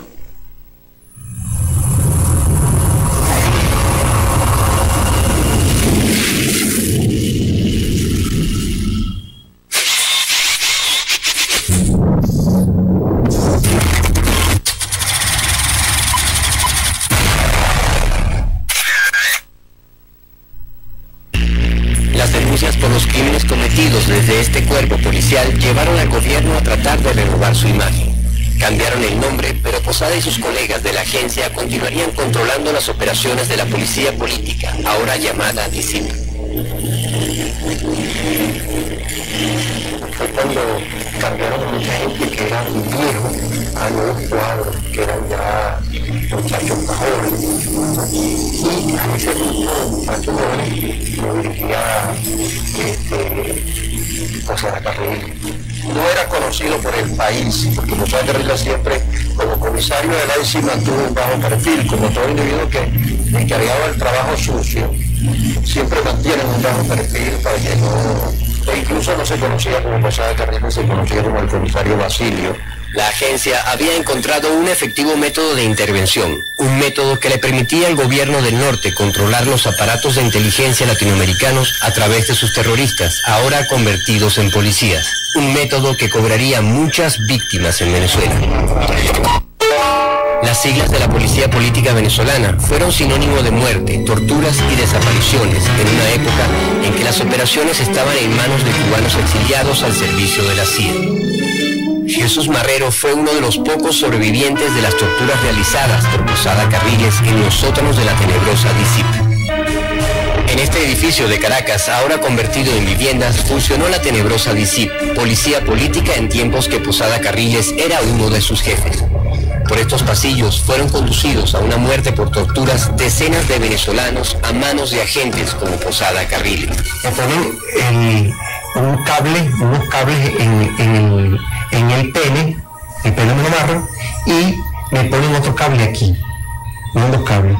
Y eso iba a una maquinita que me daba vuelta.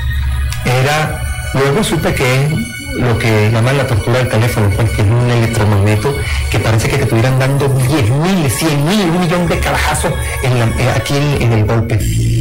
Hay un reporter periódico de un periódico grande, no sé si era Nacional o El Mundo, o El Universal, algo así, que salgo yo con la niña así cargada. En la DC de Maracay, bueno, ahí fue, como se dice, el Vía Cruz.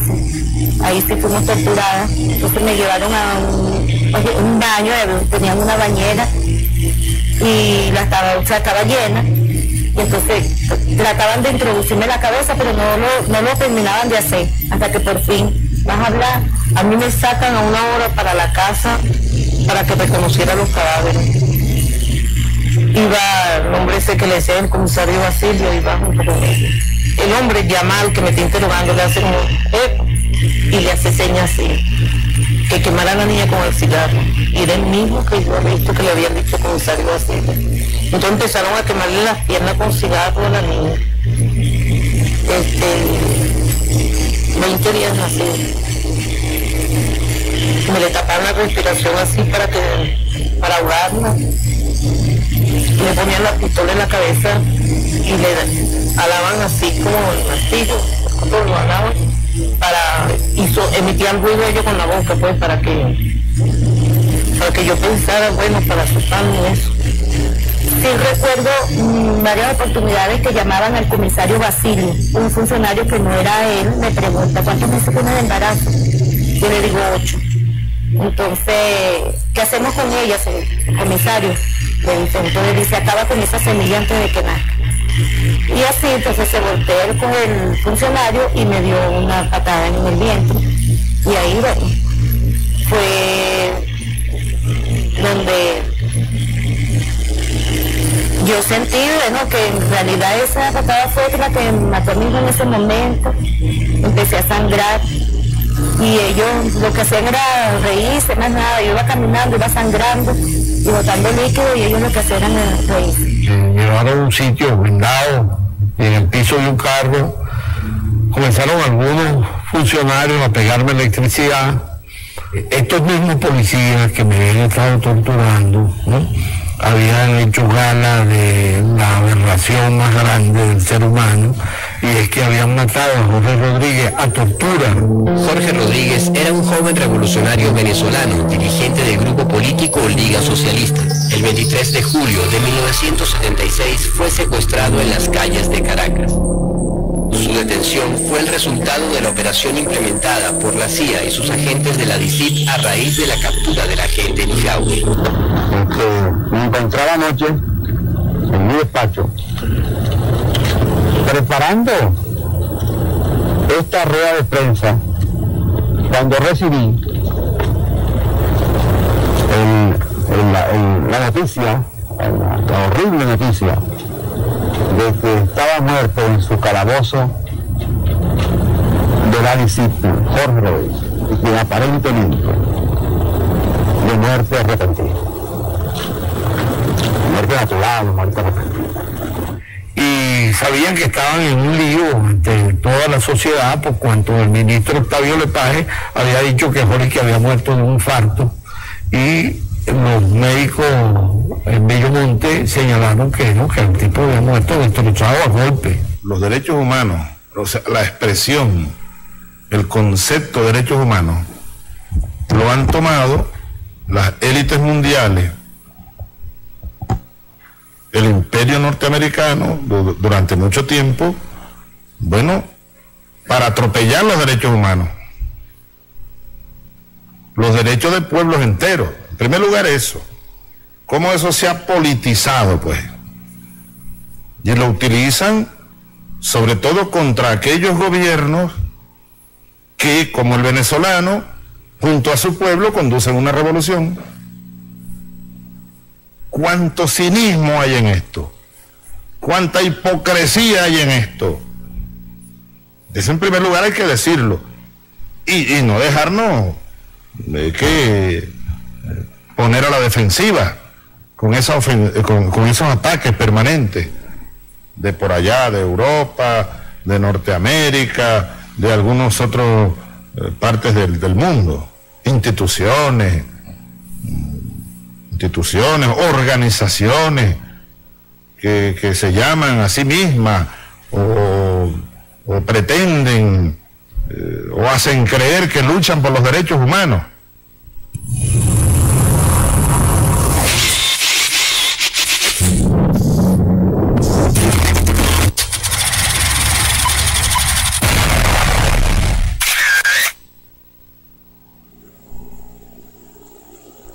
Desde diciembre de 2014,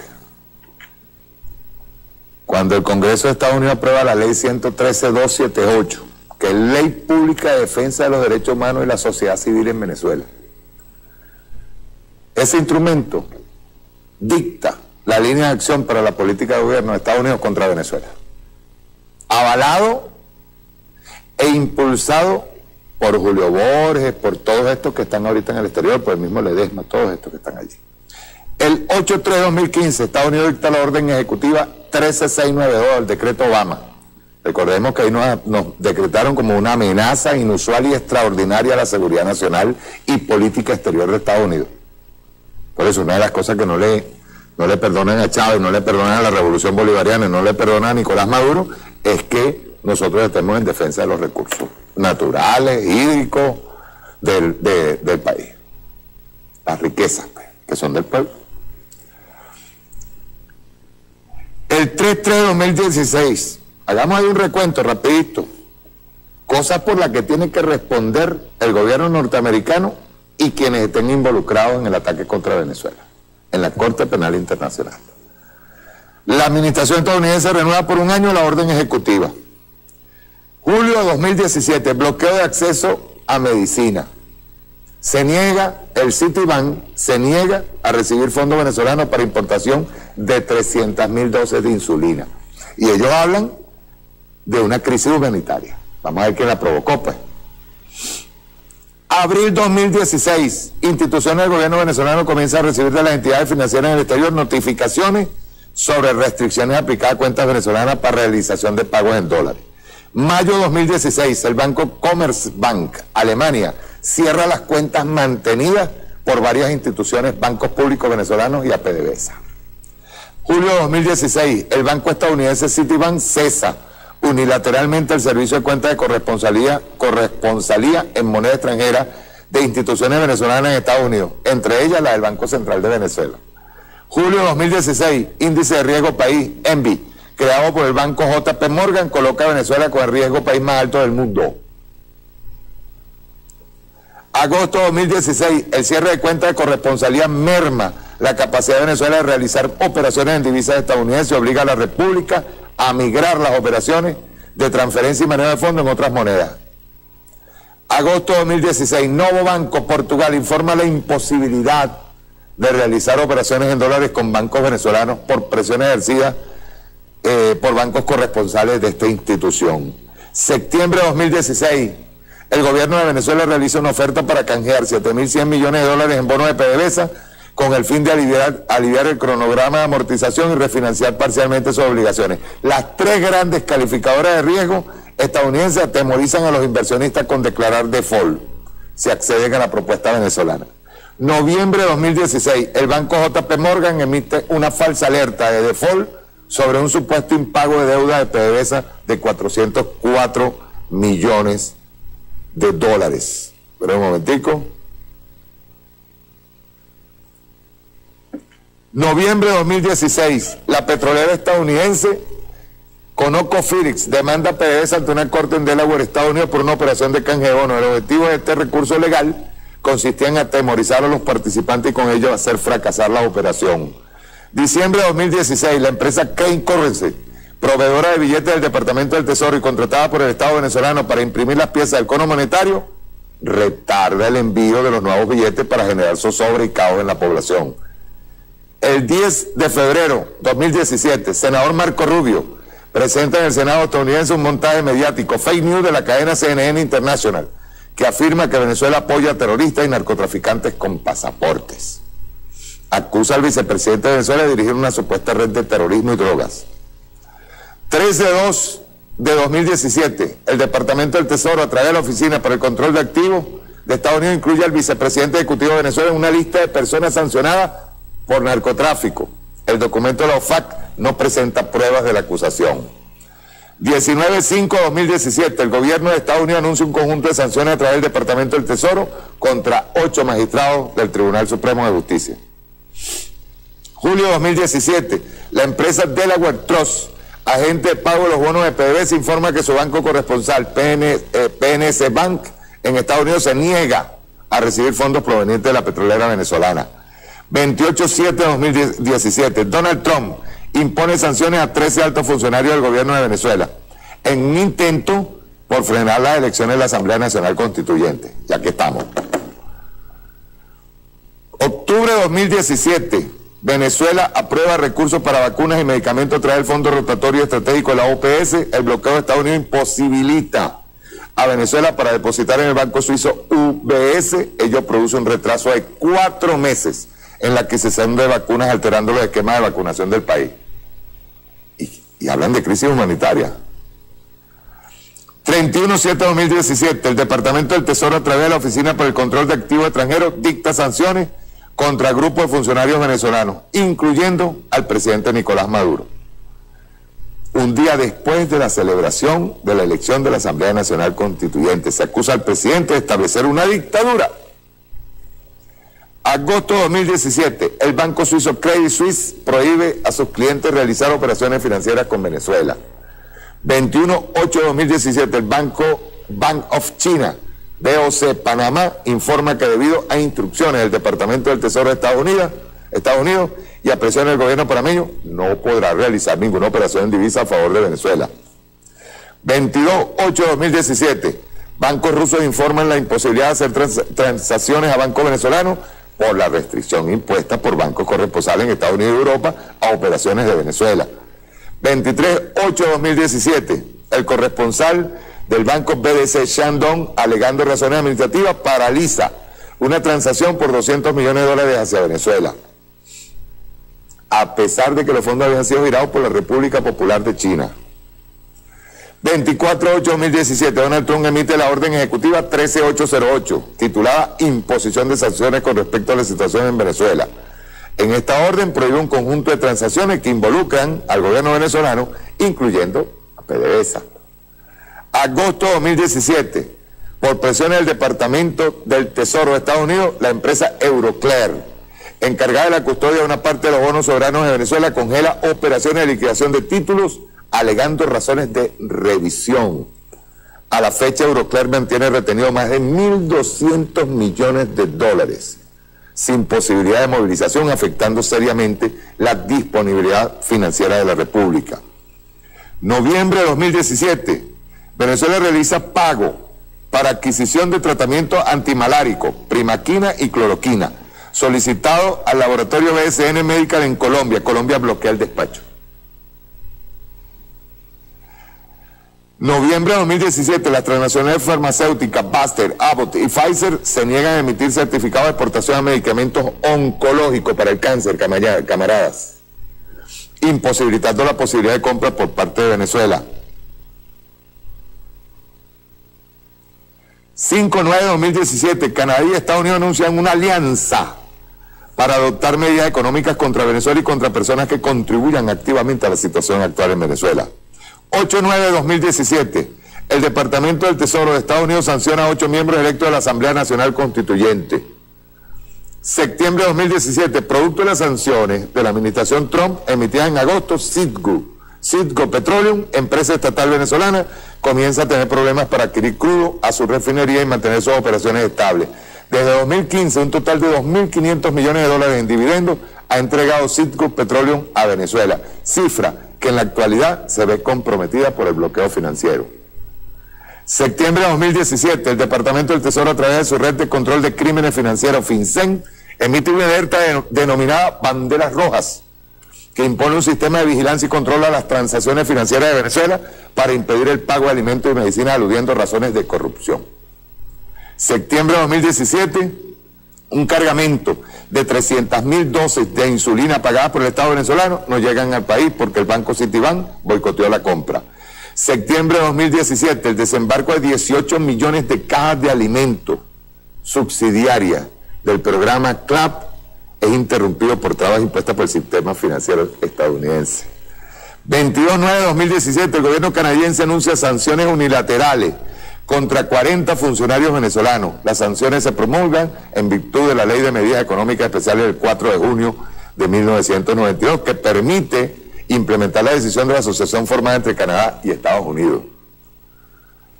25/9/2017, Venezuela es incluida en una lista de países con prohibición de viajes a Estados Unidos, Travel Bank.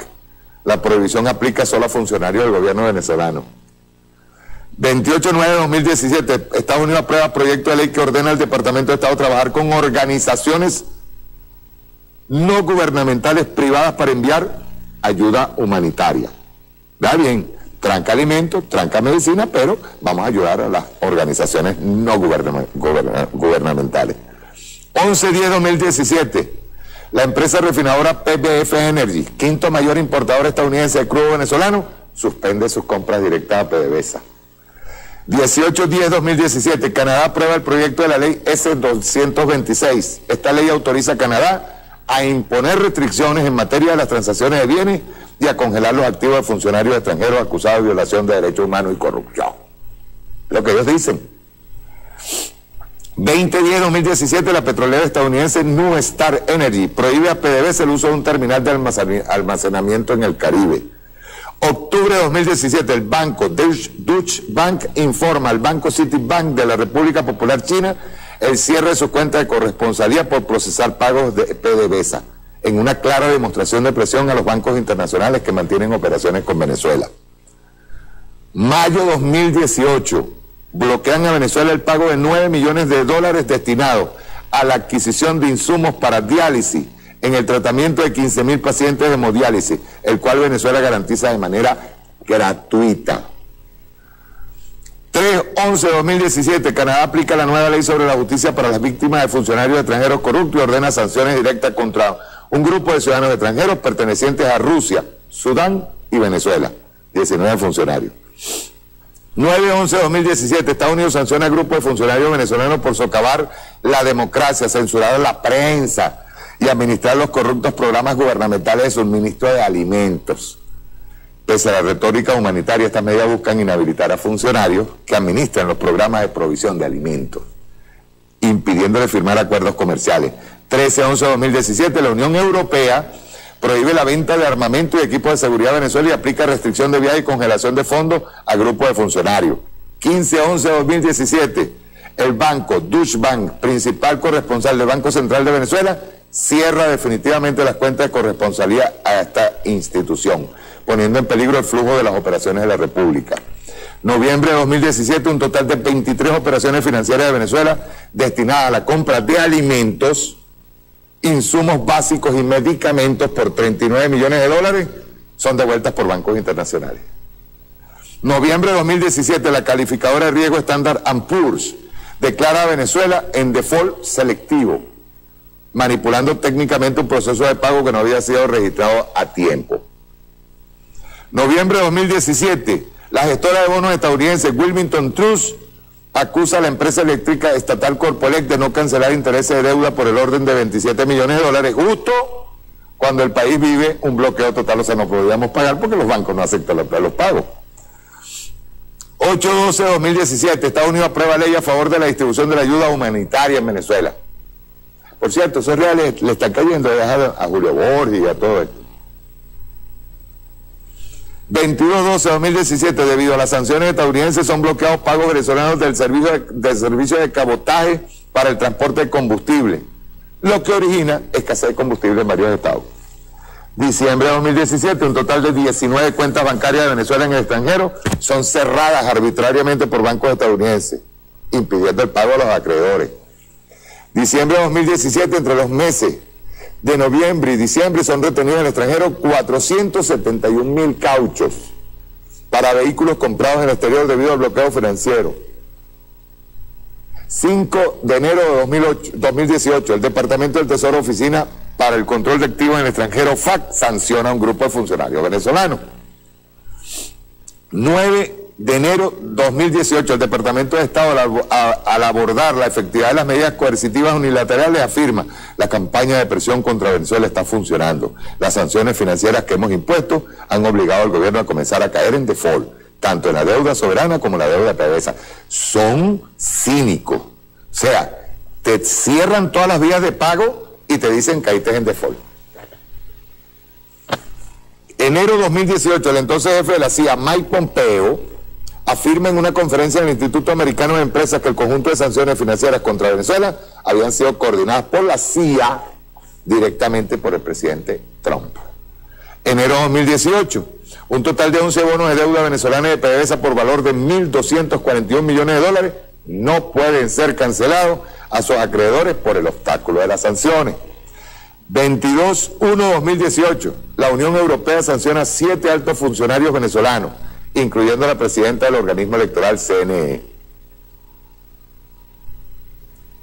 Miren, les voy a leer algo rapidito para que tengan una idea. Aquí hay crímenes de lesa humanidad, ¿oyeron?, cometidos por el imperialismo norteamericano en contra de Venezuela. Fácilmente demostrable. Igual como han sido crímenes de lesa humanidad el bloqueo a Cuba, de Estados Unidos a Cuba. Desde la firma de la orden ejecutiva del gobierno de Donald Trump en agosto del año 2017, en la que se emitieron sanciones financieras contra Venezuela, la República ha enfrentado un bloqueo financiero internacional. Los principales efectos han sido las cuentas en bancos corresponsales como el Commerce Bank, Citibank y Bank of China Frankfurt, en las que Venezuela mantenía para agosto del año 2017 alrededor de $150 millones fueron cerradas. Los bancos se alinearon al bloqueo, impidiendo la utilización de los recursos para la adquisición de alimentos y medicinas. Los recursos se mantuvieron bloqueados en el caso del Bank of China en Frankfurt hasta marzo del año 2018. Venezuela no ha podido mantener cuentas en dólares americanos, por lo que se hizo necesario la búsqueda de bancos europeos, del Medio Oriente y asiáticos, viéndose en la necesidad de adoptar el euro como principal divisa. Costo financiero producto de las sanciones. En el caso de los alimentos, a partir de las sanciones de agosto de 2017 se han ejecutado recursos por un total de $6.172.832.640. El caso de los alimentos por el Estado de Estados Unidos ha colocado, para evitar la consolidación de los programas de abastecimiento del país, desde el momento de las sanciones, Venezuela ha realizado una inversión en alimentos por un total de $2.448.126.887. Las sanciones financieras y comerciales han dificultado la adquisición de alimentos, las trabas operativas que vienen imponiendo las navieras y los puertos internacionales, como es el caso del roleo de la carga que tiene como destino a Venezuela, y el aumento de los tiempos de espera, aunado al incremento de las tarifas, han significado en el país importantes pérdidas que están estimadas en $37.000 millones de dólares. Comisiones bancarias y tiempo promedio, Credit Suisse, pérdida financiera de los títulos de valores bloqueados por Euroclear, sanciones financieras, son un negocio. Escuchen. Hoy más que nunca, la República, la Revolución Bolivariana está clara de quiénes son los reales criminales. Un Julio Borges, un Ledesma, no son más, yo lo he dicho aquí más de una vez, tengo que decirlo, no son más que títeres y herramientas del imperialismo norteamericano. Y aquí nos hemos mantenido firmes, saliendo adelante. ¿Que va a ser fácil? No, no va a ser fácil. Yo dije en estos días que Cuba lleva una cuenta anual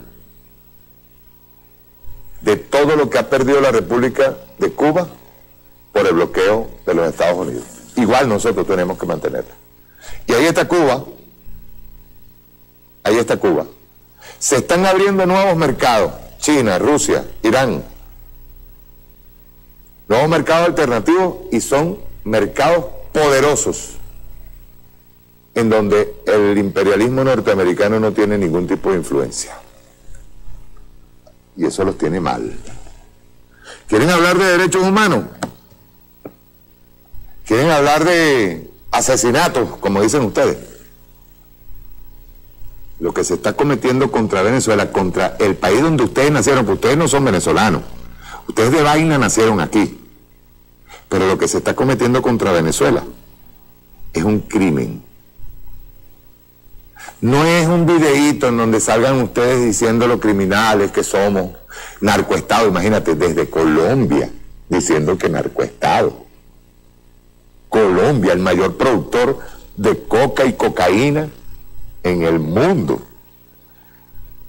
que es el proveedor principal a través de los carteles mexicanos de los consumidores en Estados Unidos.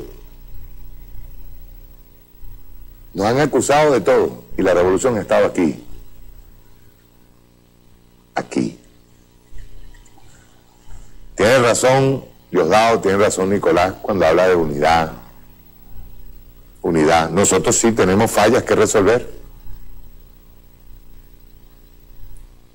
Y esas fallas se irán resolviendo. Yo siempre he dicho que la revolución va decantando. Esta revolución no es para idiotas, no es para pusilámines, no es para cagones. Esta revolución es para gente valiente. Y nuestro pueblo es valiente. Repito, no estamos muchos. Cuando vemos un Ledesma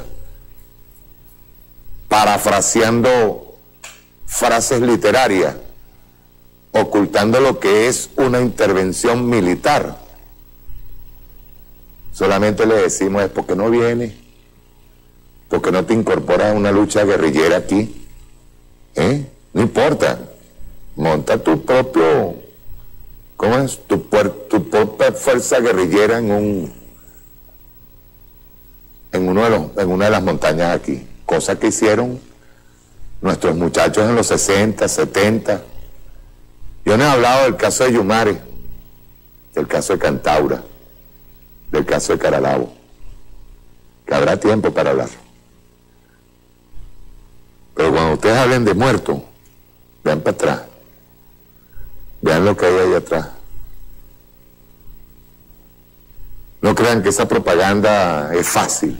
Por eso es que yo digo, como a veces la memoria es frágil, sería bueno agarrarse todos estos sobre los desaparecidos, la CIA en Venezuela, la CIA en Latinoamérica, y pasarlas por televisión.